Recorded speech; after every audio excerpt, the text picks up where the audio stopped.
The woman stood in the cold church parking lot with snow melting into the toes of her worn boots, her hands shaking not just from winter, but from the weight of another Christmas that had forgotten her. She had told herself she wouldn't cry this year. She had promised that grief would not win again. But grief is patient, and it waits for moments like this, when lights glow warmly inside buildings you no longer belong to, when laughter leaks through doors that never open for you anymore. That was when it happened. Two small voices, innocent and certain, cut through her quiet breaking point with words that would change everything she believed about loss, family, and being seen again. Before the story goes any further, if you believe in kindness, second chances, and the quiet miracles that happen between strangers, please take a moment to like this video, share it with someone who might need hope today, comment your thoughts, and subscribe to the channel. Your support helps stories like this reach hearts that feel just as lonely. Her name was Eleanor Finch, though no one had spoken it aloud with affection in years.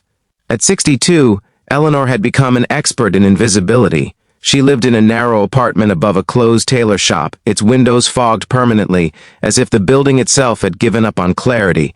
Christmas used to be her favorite season. She had once been the kind of woman who baked too much, laughed too loudly, and believed that family traditions were unbreakable. But time had other plans.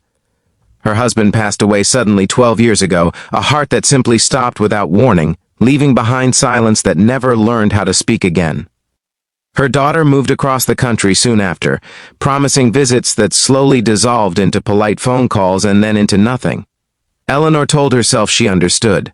Life was busy, love moved on. But Christmas had a way of highlighting what was missing. Every December, she attended the same small church service, not because she believed more than she always had, but because sitting among others made the ache slightly duller. This year, the service ended earlier than usual. The family spilled out together, parents wrapping scarves around children, couples leaning into each other, hands finding hands without effort. Eleanor waited, as she always did, until most people had left. She did not want pity. She did not want polite smiles. She wanted to pass unnoticed, to let the night swallow her quietly. But the tears came anyway, slipping down her face as she searched her purse for gloves she hadn't worn since last winter. That was when she sensed movement beside her. Not loud, not disruptive, just present. Two boys, twins by the unmistakable mirror of their faces, stood near her. They were maybe 8 or 9, bundled in mismatched coats, their cheeks red from cold and excitement.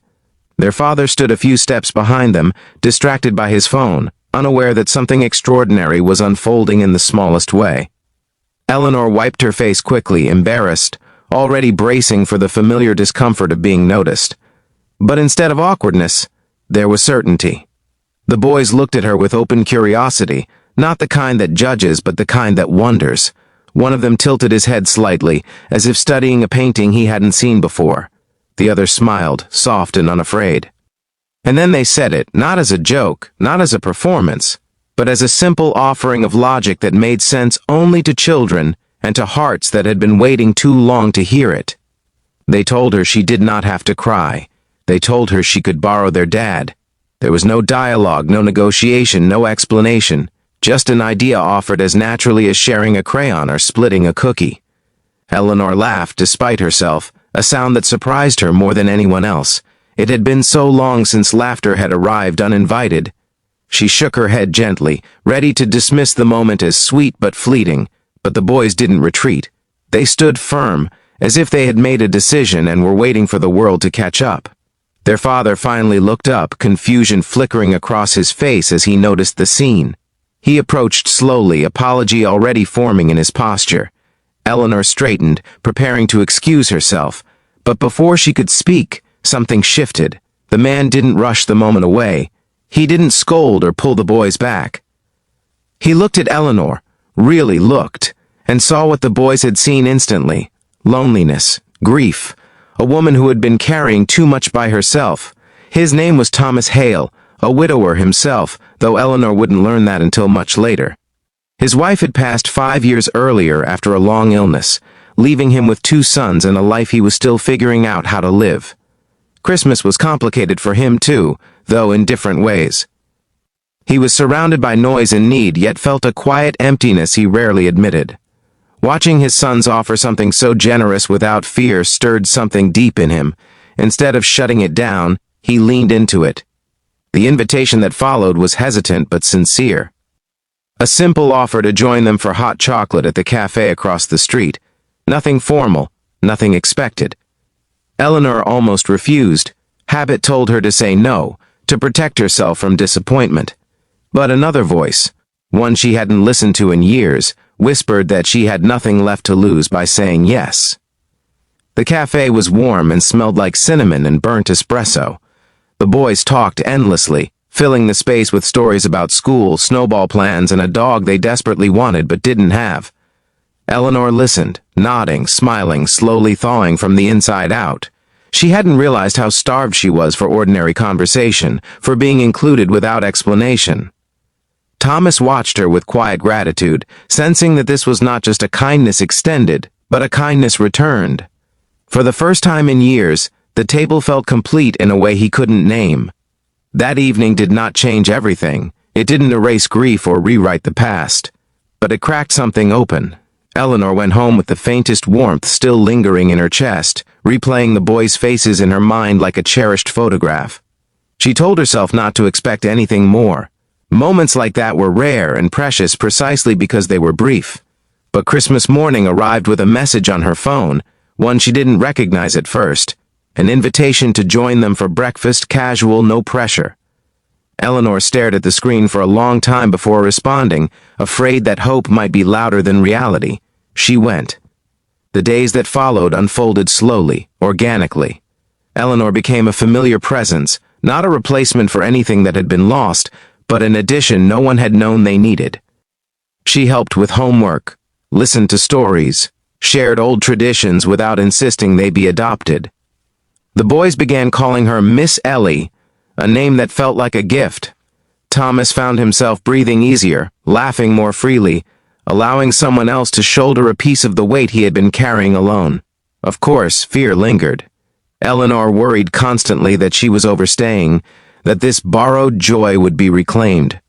She had lived long enough to know that happiness could be temporary, but Thomas, perceptive and gentle, never made her feel like an obligation. He invited her presence without expectation, grateful rather than guilty.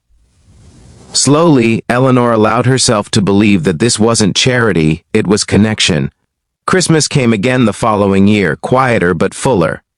Eleanor no longer stood alone in the cold. She sat between the boys during the service, their shoulders brushing hers, their laughter familiar. When the final song ended and people stood to leave, she realized something profound. She was not waiting to escape. She belonged here now, in this imperfect, unexpected place. Just before the story draws to its close, if this journey has already stirred something in you, please take a moment to comment below and share what kindness means to you. Your words matter more than you know. Life did not suddenly become perfect. There were still hard days, moments when grief resurfaced without warning. Eleanor still missed her husband. Thomas still missed his wife. The boys still asked questions that had no easy answers. But they faced those moments together now, not as replacements, but as companions. Borrowing turned into belonging without anyone needing to name it. Near the end of that Christmas night, as snow fell gently outside the windows, Eleanor watched the boys sleep on the couch, their faces peaceful, their trust complete. Thomas sat nearby, exhaustion and gratitude woven together in his expression.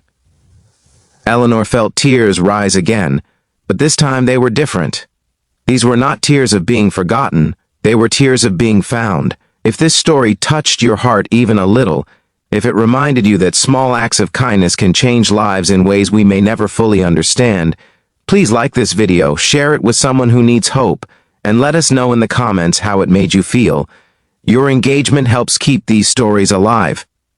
Eleanor had once believed that Christmas was something you either had or lost forever, but standing there, wrapped in a borrowed family that had become her own, she understood the truth at last.